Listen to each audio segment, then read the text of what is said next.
Hi guys, तुम्हाला माहिती आहे आजकाल फ्लॅट विकणं म्हणजे एक मोठं दिव्य झालेलं आहे. मला तर फ्लॅट विकण्याच्या संदर्भात खूप अनुभव आले आहेत. वेगवेगळ्या प्रकारची गिराईकं येतात, वेगवेगळे प्रश्न असतात, वेगवेगळे एक्सप्रेशन्स असतात. खूप यातून शिकायला पण मिळतं. एखादी मुलगी बघायला जावी तसे लोक आजकाल फ्लॅट बघायला येतात. बरं आले की त्यांना आपण सगळे फ्लॅटचे डिटेल्स दिले तरी त्यांचं समाधान होत नाही. त्यांचे प्रश्न चालूच असतात. म्हणजे आपण जे डिटेल्स देतो त्यावरही त्यांचे एवढे प्रश्न असतात की त्यांची उत्तरं देईपर्यंत अनेक तास निघून जातात. काही वेळेला तर लोक एवढे गप्पा मारत बसतात, म्हणजे फ्लॅटच्या बद्दलची सगळी बोलणी होतात, काय सगळं डिटेल्समध्ये त्यांच्याशी बोलणं होतं, पण तरी ह्यांच्याशी गप्पाच संपत नाही. एकदा तर असेच आलेले गिऱ्हाईक त्यांनी सगळी चौकशी सुरू केली. म्हणजे फ्लॅटचा विषय तर बाजूलाच राहिला, तुम्ही कुठच्या गावचे, तुमचं खानदान कुठचं, मग शेजारी कोण आहे, शेजारच्यांची गावं काय.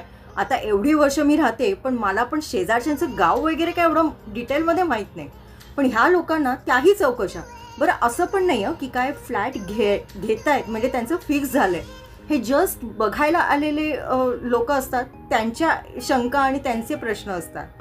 काही वेळेला तर लोक एवढा वेळ बसतात गप्पा मारत की जेवायची वेळ झालेली असते. मला तर वाटतं आता काय हे जेवून वगैरे जात आहेत की काय. संपतच नाही त्यांचे प्रश्न, एवढे प्रश्न. बरं बघायचे काही वेळेला तर बायका ज्या येतात ना त्या अतिचिकित्सक असतात. म्हणजे अगदी घरातल्या एंट्री केलेल्या फरशीपासून सगळ्या फरशा मोजत जातील. काय असतं त्यांची गणितं माहिती नाहीत, पण ते सगळ्या फरशा मोजत जाणार. मग प्रत्येक आजूबाजूला काय छोटे मोठे बारकावे बघत बसणार. आणि कधी तर लोक असे वागतात ना की आपल्यालाच कळत नाही की आपण मालक आहोत का आपण गिराईक आहोत. काही वेळा फ्लॅट बघायला आलेले गिराईक एवढे तोऱ्यात असतात की मालक कोण आणि गिराईक कोण यातला फरकच कळत नाही. कारण ते मालकांना एवढे प्रश्न विचारून बेजार करतात ना की समोरच्याला पण वाटेल की खरंच हा गिराईक आहे का हा मालक आहे, एवढा तोऱ्यात प्रश्न विचारतोय. पहिल्या सगळ्या दिशा सगळं बघून झालं की नंतर ह्या गिराईकांची गाडी येते त्या फ्लॅटच्या नंबरवर. काही लोकांना ज्योतिषांनी वगैरे सांगितलेलं असतं की हे नंबर असले तर तुम्हाला लकी असेल किंवा काय व्हॉटेवर. मला त्या खोलात शिरायचं नाही आहे. आणि एवढे सगळे सोपस्कार झाल्यानंतर, एवढ्या सगळ्या चौकशा झाल्यानंतर आम्ही नंतर कळवतो म्हणून निघून जातात. काही वेळा तर संडे असेल तर त्या दिवशी तर अनेक गिऱ्हाईकं येऊन फ्लॅट बघून जातात. प्रत्येक गिऱ्हाईक आलं की तीच हिस्ट्री रिपीट करा, ह्याच्यात सगळा अख्खा रविवार असाच निघून जातो. आणि नंतर आपण कळवतो करून पुढे काही येतच ह्या लोकांकडून असं काही नाही. काही वेळा तर लोकांना कधी फ्लॅट बघायला यायचा याचाही सेन्स नसतो.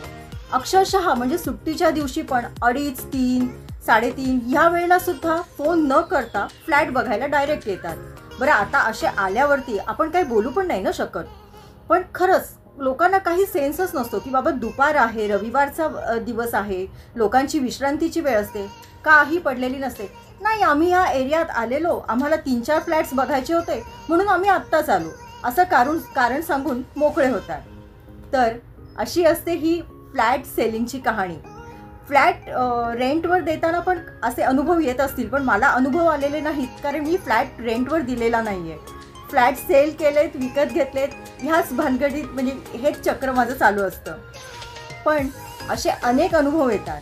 आणि एवढं करून जी गिऱ्हाईकं बघून जातात त्यातलंच गिऱ्हाईक फ्लॅट घेईल याची काहीच गॅरंटी नसते.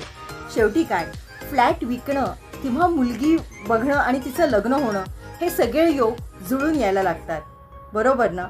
पण फ्लॅट विकण्याची कहाणी ही मुलगी बघायला आलेल्या कहाणीपेक्षा काही कमी नाही बरं का. सो हा व्हिडिओ तुम्हाला कसा वाटला मला नक्की सांगा. आणि तुम्हालाही असेच फ्लॅट सेलिंगचे काही अनुभव आले असतील तर नक्की शेअर करा.